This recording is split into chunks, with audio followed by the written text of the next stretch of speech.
Hey everyone, and welcome to the channel for healing.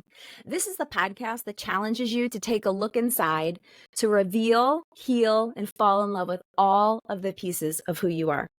My name is Ashley Akers-Smith, and I want to invite you to walk with me as I share how my passion for personal growth and healing has led me to have a much deeper connection with not only the physical world, but the spirit world as well.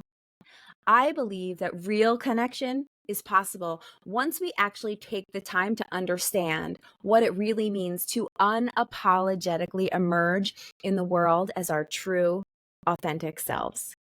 I'm committed to showing up here for you and creating a space for you to be exactly who you are. So join me as I lean in, get vulnerable, and share with you the good, the bad, and the very best of what my journey back to myself has really allowed me to discover. So thank you again. Thank you once again for tuning in with me. And you're right on time. I say that intentionally because you're not here by coincidence. You're here for a reason, and I want to thank you. So today I kind of wanted to explore with you the difference between being alone versus being lonely. Now, have you ever even really given that much thought? Have you ever even realized that there may be a distinct difference between those two things? Maybe you're like me. And for a long time, I assumed actually that those two things were one and the same. So think about that for just a minute. What if there really is, in fact, a very distinct difference between being alone and being lonely? So much of this concept has to do with our perception of things and, how you might connect with yourself, with others, and of course, especially the world around you. Now, by the end of this podcast, it is my hope that you will be able to clearly see, to understand, and to recognize the difference between when you're feeling alone and when you're feeling lonely. But more importantly, I really hope that you can feel the difference between the two. It's my hope that you will see the beauty in feeling alone. I know, crazy concept, right? But feel the beauty in feeling alone and recognize it as the golden opportunity and the true gift that it actually is. I hope that it will also allow you to recognize and to be able to discern when you're actually feeling lonely, and you will know what to do in order to reconnect with your soul and with your spirit. So here's some food for thought. When something awful or really challenging happens in our lives, we can oftentimes have a tendency to immediately view it as negative, right? Rarely do we have the ability to truly trust the timing of things and remind ourselves that our experiences come with important life lessons meant for our growth and our expansion. And instead, sometimes we can ask ourselves questions like, why is this happening to me? Or, why do I deserve this? I know I can certainly speak to this point myself and tell you with complete and total transparency that this was absolutely the perception I had and the cycle I often found myself caught in for a really, really long time, decades even. I would kind of get caught in this negative cycle and this headspace, and I would sit in this, like what I like to call poor me energy. Now, poor me energy is like the bloodsucker of life. It can really keep you stuck and sort of comfortable. And I can tell you from experience that this perspective did not always serve me well at all. I can pretty much guarantee that if you're ever caught in this negative cycle as well, this victim mentality and this cycle, it is not serving you in a good way either or allowing you to grow. So if you find yourself trapped in this same somewhat similar space that I was caught in for a really long time, it's okay. Because recognizing where you currently are is so essential for deciding where you want to go from here. And I'm really hoping that this will give you some insight on that and really help you to learn the tools within yourself that will help you get there in a way that feels safe and feels authentic to you. So, what if you were able to actually recognize how blessed you are? How blessed you are, actually, each and every time you got to experience something hard or challenging in life. What if you saw these challenges as actual gifts and opportunities that allowed you the chance to grow and change and expand and really level up in your life. I asked you earlier, what if you were able to see it as a blessing each time you got to, right, experience something difficult or challenging in your life? And I use that phrase got to really intentionally each time I say it because I do believe it's a get to. And what do I mean by that when I say get to? Well, a get to is so much different than a have to. Have to sounds like work, doesn't it? And the truth is, you don't have to do anything. However, a get to is an opportunity. And in this case, I believe it's an opportunity for your own personal growth and expansion, as well as mine. So now some of you may be kind of rolling your eyes at me as I say this, and that's perfectly okay. I actually, to be honest with you, probably would have done the same thing myself about 10 years ago, especially because I had to convince myself and others, right, that I knew all the answers. I certainly knew how to be guarded and untrusting and unforgiving. I knew how to protect myself and how to be incredibly hypervigilant. Sound familiar? If it does, then please allow me to gently remind you that if you change nothing, nothing changes. And the reality is, change starts with you. So, did you know that life is happening for you, not to you? Have you even allowed yourself to be able to recognize that yet? The truth is, you are in complete control of how you navigate the good, the bad, and the ugly of your life. And I'll say this again. You are in complete control of your life. I want you to really let that sink in for a minute. Here's a perspective that you may not entertained up until this very moment. What if you were able to really find and feel true gratitude in all aspects of your life, regardless of how they made you feel at one point or another? What if you found gratitude in having a depth and an understanding and an awareness that not all people get the opportunity to receive, especially when we experience the painful twists and turns on the journey of life, right? It's not always easy. I mean, can you imagine the idea of actually feeling grateful for something that caused you significant pain in your life? Now, it's okay. You may not be there yet, and that's perfectly fine. I know it took me many, many, many years to let go of all the anger and resentment that I carried with me throughout my life. I experienced sexual abuse for most of my childhood and well into my teenage years, and I can tell you that I was angry.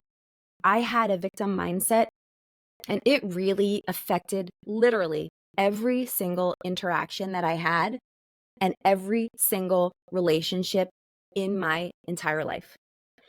It kept me guarded and it kept me stuck, and I felt paralyzed at times. I did not have the tools to navigate it in a way that was anything other than to wall off anything and everything that had the potential to hurt me or to cause me pain and more suffering. And it kept me really stuck in a dark place for many, many years. And I looked everywhere. Searching for someone to see me hurting, for someone, anybody to rescue me from this darkness that I was in. And the thing is, I actually am the one that kept my healing hostage because I stayed quiet with this secret for a really long time. And staying quiet protected everyone, right? Everyone except me. And that's the reality. I was hurting. And so I blamed and I held grudges and I avoided getting close to people. All of it in a desperate attempt to protect myself from ever being hurt. And the truth is, I was hurting myself because I was never allowing myself to truly heal. I was never acknowledging all of the pieces of who I was because I felt ashamed and I was so afraid of being judged. And I didn't realize all of the judgments and the labels that I'd actually placed on myself. You see, our trauma may not be our fault, but our healing is our responsibility. So it can either keep you really, really stuck or it can set you free. And only if you can do the work you'll see how it changes you. And you're the only person that can do that work. And I want to remind you of how worth it you are. If you take nothing else from my message today, please leave here with that. You are worth it. I want to take a moment to really encourage you to mind your mind, especially if you're navigating this journey of, that involves the work of healing. Don't stay stuck like I did for so many years. Healing work can feel really monotonous at times. It can feel draining and exhausting. And at times you might feel really alone, and you may even feel lonely. Doing any kind of personal growth work, and especially shadow work, can oftentimes feel incredibly lonely. And I can speak to that from my own personal experience, that when I finally had the courage to face the reality and the challenges of experiencing, many years of sexual abuse, it was hard. But here's what I want you to keep in mind. There is a very big difference between feeling lonely and being alone. When we blur the meaning of those two things, those two very different things, we can sometimes often isolate ourselves without ever even realizing that we're doing it. So, what in fact is being alone? Think about it. Well, being alone it's just that. It's a fact. It's literally being by yourself. It's being without the company of others. Now, that's not necessarily a bad thing, or at least it doesn't have to be, right? I like to view being alone as being a strength. Being alone is the strength of being in solitude. It's sitting with my thoughts and taking time to reflect and navigate those thoughts, navigating my feelings and my experiences. On the other hand, feeling lonely is just that. It's a feeling. And feelings can oftentimes be connected to lots of emotions, can't they? So it's kind of a feeling or a perception, right? You can be alone or literally, right? Literally by yourself somewhere and not feel lonely at all.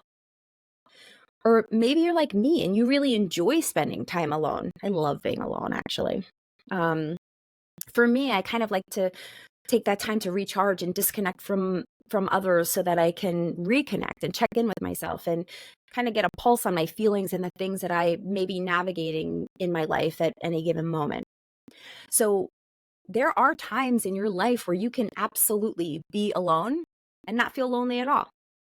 Or at times, you can be completely surrounded by tons and tons of people and still feel incredibly lonely. Are you starting to see the difference? I know for me, when I was knee deep in navigating my abuse, I remember feeling so incredibly lonely. Did I have people around me at the time? I did. Did I have friends and family offering up support? I absolutely did. But the truth of the matter was that I was disconnected from my true self at the time. I was denying parts of who I was and what I'd experienced in my life because it was incredibly painful to revisit those places. And when we're disconnected from the earth and the energy of the universe, and when we're disconnected from one another, that may in fact cause us to feel very alone because, well, we are, right? Literally. But it's when we're disconnected from ourselves, regardless of whether we're actually by ourselves or in the company of others, that's when we truly feel lonely.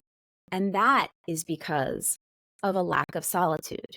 So I want you to realize that. Again, we can be completely surrounded by others, but it's when we're disconnected from ourselves, our true selves and spirit. And that's what can cause us to feel really lonely. And that lack of solitude, that lack of connectedness is what people refer to as the weakness of being alone. So are you starting to better understand the difference? There is a strength of being alone, and then there is a weakness. Solitude is just simply sitting in stillness with ourselves. It's getting to know who we are at our core and not, adopting these likes or dislikes or, the opinions and the beliefs of other people in our lives. It's truly looking within ourselves to find the answers that we seek versus looking outside of ourselves for all the things I looked for so many years, for confirmation, for validation, for protection. I did that for years. Maybe you are too. But it's really reflecting on our experiences and allowing ourselves permission to feel, experience, and be exactly as we are without trying to talk ourselves in or out of anything or try to convince ourselves of one thing or another. We judge ourselves so harshly on and we often kind of forget to remind ourselves that we too are doing the very best we can with the tools that we have at any given moment in our lives. It's so important to make a conscious effort to be comfortable with being alone and to sit in solitude with yourself, even if it's just every once in a while, every now and again. It's important to recognize that solitude is, in fact, the strength of being alone. And loneliness is, in fact, the weakness of being alone, because that is when we're disconnected from ourselves. And it's incredibly important to stay connected with your soul and your spirit. It is vital that we tune out those voices and the opinions of others and start to tune in to the voices of ourselves and listen to that inner guidance that our soul and our spirit continue to give us. So again, solitude is the strength of being alone. Now, being alone will provide you the opportunity to connect with and get to know your truest, highest self. It separates you from your ego. It's not a bad thing or something that needs to be perceived as negative. Being alone with yourself in solitude is very different than being lonely. And it's so important to know, feel, and recognize the difference. It can be the difference between navigating life with a higher vibration and a lower vibration. Your lower vibration is that ego self, where the higher vibration is your true self. And we work so hard, we invest so much time and energy in getting to know others, but we rarely, if ever, invest the same time and the same energy getting to know ourselves or the things that really matter to us in our own lives. We dedicate ourselves to understanding what makes other people happy before we've ever taken the time to find out what truly makes us happy ourselves. And if we do, we seldom recognize that the happiness we crave can oftentimes be found inside of ourselves and not externally. So I want to tell you to stop chasing what's already within you. Stop looking to others to protect you, heal you, validate you, love you, and make you happy and whole. Find gratitude in the hardest parts of your life. When you do, it truly allows you to see a different and beautiful perspective. So, like many of you, I have faced many challenging things that I do believe altered the course of my life. However, I have found gratitude in all of it because I would not be the person I am today otherwise. I would not be the mother I am, the wife I am, the daughter, the sister, the businesswoman I am, if anything in my life were the slightest bit different. So I encourage you to get to know yourself. Really get to know who you are, not the version of yourself that you think you're supposed to be, but instead who you are for real. There's an Aristotle quote. Aristotle said, knowing ourselves is the beginning of all wisdom. And it's incredibly true. And that's so powerful when you think about it. Knowing ourselves is the key to so many questions we search our whole entire lives trying to find the answers to. It's okay to be alone. It's healthy to be alone. It's incredibly healing to be alone and to really discover and learn all the beautiful, unique parts and pieces of yourself. I talk so much about healing in my own personal journey of healing because that is truly what has allowed me to strengthen my connection with, not only my highest self, but with the spirit world as well. It's allowed me to hold space for others and to also be open to energy that I had very limited exposure to previously. So who knows what your potential could be, what you could potentially unlock by building a better connection to yourself and the call of your spirit. So I want to encourage you to be alone in solitude with yourself and get a better understanding of who you really are, who you're meant to be, and how you feel at any given moment in various different situations. Being lonely is being disconnected from not only the world and others, but it can especially mean also being disconnected from yourself. And this is not a place that is meant for you. It's not. So I encourage you to be mindful, to be intentional with your thoughts, with your words, and with your actions. And think of it this way. A flower does not grow where the soil is hard and thick. It needs a different environment to thrive the same way we do. A flower, it grows and thrives where it's soft and where the ground is vulnerable. Vulnerability can be scary, but in all aspects, it's essential for the growth of all things. And here's the irony. If you're feeling lonely, I encourage you to spend some time alone, by yourself, in solitude. Reconnect with your soul and your spirit and discover the true essence of who you are at your core. Because the day that you decide you're interested in being aware of your thoughts, more interested than that, than in the thoughts themselves, is the day that you will find your way out of feeling paralyzed by your feelings. And that is where you're paralyzed.